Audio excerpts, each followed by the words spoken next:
ওং তস্मै নমো ভগবতে ত্রিগুণায় গুণাত্মনে কেবলায় দ্বিতীয়ায় গুরুবে ব্রহ্মমূর্তয়ে জ্ঞানশক্তি সমারূঢ়ং তত্ত্বমালা বিভূষিতম ভুক্তি মুক্তি প্রদাতারং তস্मै শ্রী গুরুবে নমঃ। মুকং করোতি বাচালং ভঙ্গুং লঙ্ঘয়তে গিরিম যৎকৃপা তমহং বন্দে পরমানন্দ মাধবম। জয় গুরু, জয় গুরু, জয় গুরু। আসামবঙ্গীয় সারস্বত মঠ প্রতিষ্ঠাতা সদ্গুরু শ্রী শ্রী 108 স্বামী নিগমানন্দ সরস্বতী পরমহংসদেবের অন্যতম শিষ্য শ্রীমৎ স্বামী শিবানন্দ সরস্বতী প্রণীত বৈদিক ধারা অনুযায়ী নূতন ভাষ্য এবং শাঙ্কর ভাষ্য, রামানুজ ভাষ্য ও মাধ্য ভাষ্য সহ ঈশ উপনিষদ গ্রন্থ থেকে পাঠ। ঠাকুর, তোমার শ্রী গ্রন্থ পাঠ তোমার শ্রীচরণেই সমর্পণ করিলাম। নত্তা নিগমানন্দস্য গুরু শ্রীপাদ পঙ্কজম তনুমি তৎকথামৃতম তপ্ত জীবন শীতলম। পূর্বপাঠের পর আমাদের পূর্বপাঠের মন্ত্রটি ছিল ঈশ উপনিষদের 4th মন্ত্র।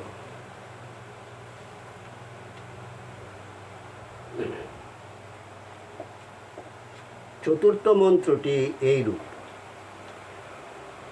অনেজ দেখং মনস যবিও নৈনন দেব্বা আপনুবন পূর্বমর্ষৎ তদ্ভাব তো অন্যান্য তেতি তিষ্ঠৎ তস্মিন্নুপ মাতরিষ্যা দদাতি। তিনি এক, তিনি নিশ্চল, তার মাঝে কোনো গতি নাই। আবার তিনি গতিশীল, মনের চেয়েও তিনি বেগশালী। দেবতারাও তাহার গতি অতিক্রম করিয়া তাহাকে ধরিতে পারেন না। সকলেই তাহার পিছনে ছুটিয়া চলিয়াছেন, কেহই তাহাকে অতিক্রম করিতে পারে না। তিনি সকলকে অতিক্রম করিয়াই অবস্থিত থাকেন। তাহাতে প্রতিষ্ঠিত থাকিয়াই বিশ্ববিধাতা সৃষ্টিকে ধারণ করিয়া আছেন। মন্ত্রটির প্রাচীন ভাষ্য। শাঙ্কর ভাষ্য: অবিদ্যাগ্রস্ত ব্যক্তিরা যেমন আত্মা হিংসা করে, জ্ঞানীরা কখনো সেই রূপ করেন না। এই আত্মার স্বরূপ কি? তিনি অনেজত। এজ ধাতুর অর্থ কম্পন, চলন। স্বীয় স্বরূপ অবস্থা হইতে প্রচ্যুতি। আত্মার কখনো এইরূপ অবস্থা হয় না, তিনি সর্বদা একরূপ। এই জন্য আত্মাকে বলা হয়েছে অনেজত। আবার তিনি মনের চেয়েও বেগশালী। এখন প্রশ্ন হইতে পারে, শ্রুতি এইরূপ বিরুদ্ধ কথা কেন বলিতেছেন? যিনি ধ্রুব নিশ্চল, তাহাকে আবার মনের চেয়েও বেগশালী বলা হয়েছে কেন? না, ইহাতে কোনো দোষ নাই। নিরুপাধিক এবং সুউপাধিক এই উভয় উক্তিরই সামঞ্জস্য হইতে পারে। ব্রহ্ম যখন তার স্বরূপে প্রতিষ্ঠিত থাকেন, তখন তিনি নিরুপাধিক, তিনি অনেজত, তিনি সচ্চিদানন্দ স্বরূপ। অন্তঃকরণরূপী স্বচ্ছ মনে সহজেই ব্রহ্ম প্রতিবিম্বিত হন। এই জন্য সংকল্প বিকল্পাত্মক অন্তঃকরণরূপী মনকেই বলে ব্রহ্মের উপাধি। এই অন্তঃকরণরূপী মনের সংকল্প বিকল্পই স্বাভাবিক ধর্ম। মন ইচ্ছামতো স্বীয় সংকল্প বলে মুহূর্তের মাঝে অতি দূরবর্তী ব্রহ্মলোক প্রভৃতি স্থানে যাতায়াত করিতে পারে। এই জন্যই মনের দ্রুতগামিত্ব জগৎ প্রসিদ্ধ। এই মন যত দ্রুতগামী হোক না কেন, সে যেখানেই যায় সেখানেই সে আত্মার অস্তিত্ব অনুভব করে, আত্মার সাক্ষাৎ লাভ করে। আত্মা যেন তাহারও অগ্রে সেখানে আসিয়া উপস্থিত হইয়াছেন। এই জন্যই বলা হয়েছে, আত্মা যেন মনের চেয়েও বেগশালী। দীপ ধাতুর অর্থ দীপ্তিশালী। এই দীপ ধাতু হইতেই দেব শব্দ নিষ্পন্ন হইয়াছে। ইন্দ্রিয়গণ স্বভাবতই দ্যুতিশীল, এই জন্যই তাহারাও দেবতা। এই ইন্দ্রিয়গণও পূর্বগামী সেই ব্রহ্মের নাগাল পায় না। ব্রহ্ম আকাশবৎ সর্বব্যাপী, সুতরাং তাহার আগে কেহই গমন করিতে পারে না। এই জন্যই তাহাকে বলা হয়েছে পূর্বমর্ষৎ, অর্থাৎ পূর্বগামী। মনের সংযোগ ছাড়া ইন্দ্রিয়গ্রহণ ক্রিয়াশীল হইতে পারে না। সুতরাং মনই ইন্দ্রিয়গণের প্রভু। মনই যখন ব্রহ্মকে জানিতে পারে না, তখন ইন্দ্রিয়গণ কি করিয়া তাহাকে জানিতে পারিবে? আত্মা স্বভাবত সর্বব্যাপী, সাংসারিক ধর্মরহিত।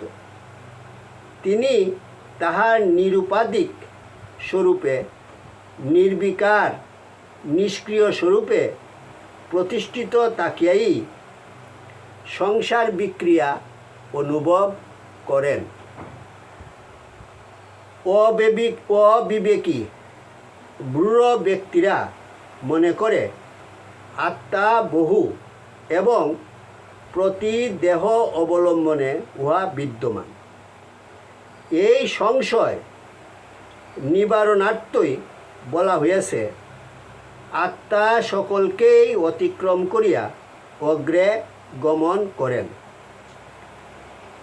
আপাতত তাহাকে গতিশীল বলিয়া মনে হইলেও তিনি কিন্তু তিষ্ঠৎ, অর্থাৎ স্থির ও নির্বিকার রূপেই বিরাজিত আছেন। সর্বদা আকাশে বিচরণ করে বলিয়াই বায়ুকে মাতরিষ্যা বলে।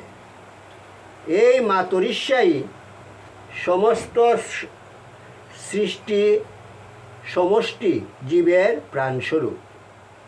এই মাতরিষ্যাই ব্রহ্মে প্রতিষ্ঠিত থাকিয়া সৃষ্টির কার্যকারণ ঘটাইতেছেন। সৃষ্টির উৎপত্তি ও বিনাশের ব্যবস্থা করিতেছেন।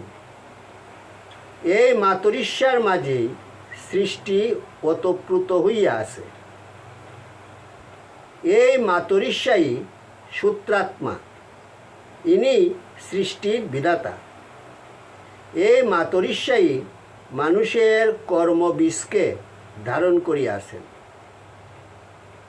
অগ্নি, আদিত্য ও পর্জন্যের জ্বলন, দহন ও বর্ষণের মূলেও এই মাতরিষ্যা। ইয়ার শাসনের ভয়েই বায়ু নিয়মিতভাবে প্রবাহিত হইতেছে। আত্মাতে প্রতিষ্ঠিত এই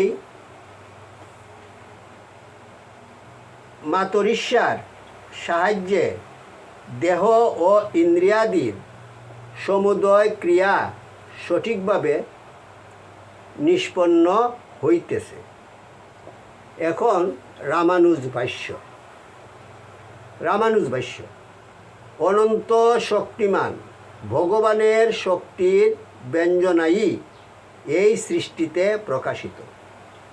এই মন্ত্রে শক্তির বিষয় বর্ণিত হইয়াছে। তিনি নিষ্কম্প এবং মনের চেয়েও বেগশালী। তিনি বিভু, তিনি সর্বব্যাপী, তিনি চিরস্থির। এই জন্যই তাহাকে বলা হয়েছে অনেজত। আচার্যের উপদেশ ছাড়া নিজের মন বুদ্ধি দ্বারা তাহাকে লাভ করা যায় না। এই জন্যই বলা হয়েছে তিনি মনের চেয়েও বেগশালী। ব্রহ্মা রুদ্রাদি দেবতারাও তাহার নাগাল পায় না, অর্থাৎ তাহার মহিমা জ্ঞাত হইতে পারে না। তিনি সর্বভূতেই বিরাজিত আছেন। এই জন্য কেহই তাহাকে অতিক্রম করিতে পারে না। মাতরিষ্যা বায়ু অপ শব্দ উপলক্ষণ অর্থাৎ আলংকারিকভাবে প্রযুক্ত হইয়াছে। মেঘ, গ্রহ, নক্ষত্র ও তারকাদি অপ। বাসুদেবের শক্তিতেই শক্তিমান হইয়া এই বায়ুই ধুলোক, চন্দ্রলোক, সূর্যলোক, নক্ষত্রলোক, আকাশ, দিক, পৃথিবী ও সমুদ্রকে ধারণ করিয়া আছে। এবার মাধ্যভাষ্য। তিনি কম্পিত হন না, অর্থাৎ তিনি নির্ভীক। তিনি একমেব দ্বিতীয়ম। দেবতারা তাহার নাগাল পায় না, অর্থাৎ দেবতারা তাহার মহিমা উপলব্ধি করিতে পারে না। তিনি সর্বব্যাপী, তিনি অসীম শক্তিসম্পন্ন। সুতরাং গতিশীল অন্যান্যরা কেহই তাহাকে অতিক্রম করিতে পারে না। তাহার শক্তিকে কেহ ধারণা করিতে পারে না। প্রাণরূপী মাতরিষ্যা হইতেই জীবের কর্মের উদ্ভব। ভগবান হইতে জাত বায়ুদেবী কর্মফলদাতা। সুতরাং ভগবানকেই শ্রেষ্ঠ জানিয়া তাহাকেই সমস্ত সমর্পণ করিবে। ক্রমশ পাঠ করা হইবে। ওং যদস্করং পরিভ্রষ্টং মাত্রাহীনঞ্চ যদ্ভবেৎ তৎসর্বং ক্ষম্যতাং দেব প্রসীদ পরমেশ্বর। সর্বে ভবন্তু সুখিনঃ, সর্বে সন্তু নিরাময়া, সর্বে ভদ্রাণি পশ্যন্তু মা কশ্চিৎ দুঃখভাগ ভবেৎ। ওং শান্তি শান্তি শান্তি। হরি ওম তৎসৎ।